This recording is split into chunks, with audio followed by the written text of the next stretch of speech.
Hi everyone, I am Sid True and this is my Malinois puppy Biquette. Today we're going to talk about behavior, what it is, what causes it, how we can change it. First, let's ask, what is reactivity? We all use that term all the time, blanketing over a bunch of different things. I define it very simply as when the dog is displaying exaggerated behaviors in response to something. Dogs, like humans, take in everything through their five senses. So they've heard something, seen something, felt something, tasted something.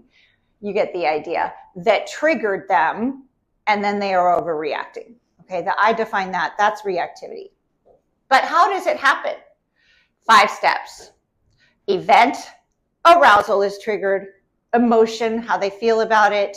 The behaviors they do in response to get a result. So, event, arousal, emotions, behavior, result. We can break down anything and everything that the dog is doing with those 5 steps. We can then teach them how to do something different, breaking it down into those 5 steps. Arousal is a biological response, involuntary, that we cannot control and we cannot train out. Think getting cut off in traffic. Right? We would jump and startle. That's a biological arousal response.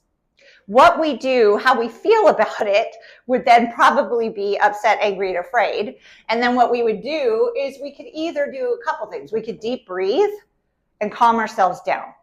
Or we could yell and scream at the other driver. The result being calming ourselves down or trying to teach that other driver a lesson.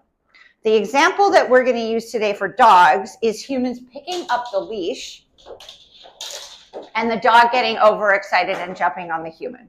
Okay? All dog training, we want to reduce unwanted behaviors and increase wanted behaviors. So what I'm going to do is describe 4 ways that we can do this, the scenario and the problem with how those methods might not be the best option and why positive reinforcement is. So the example we're using today, human picks up leash, dog starts jumping on human.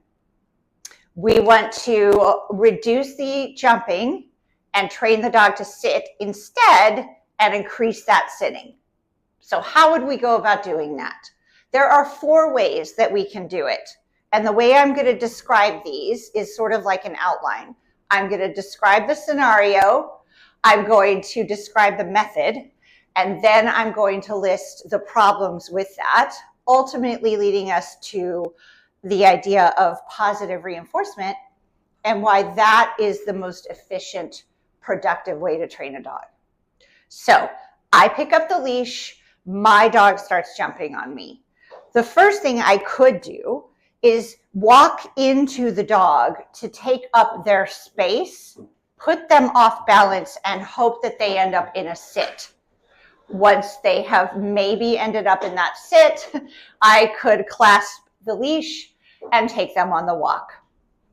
The problem with this is that we are hoping they learn that we don't want them to jump.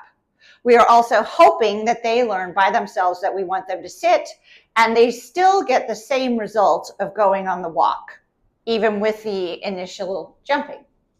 The second scenario is I pick up the leash, the dog starts jumping on me. I could lift a knee into the dog's chest, again, to physically put the dog off balance, introduce something disturbing and uncomfortable, and hopefully get them to sit.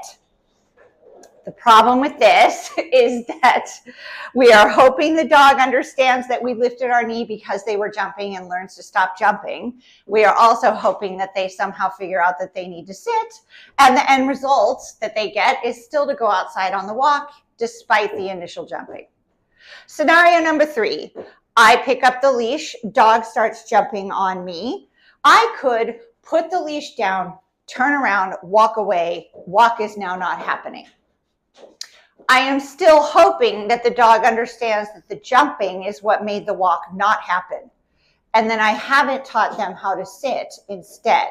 You could add the additional step of as soon as they have 4 on the floor, you turn back to them, re-engage, yes, cue the sit, and then heaps on, a bunch of positive stuff. go on the walk.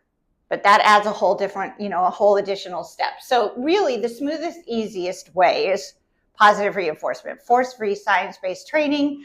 It is not only the most humane and kind method, but you have much more control over the connections the dog is making. You're being much more clear and direct about the communication of what you don't want and what you do want.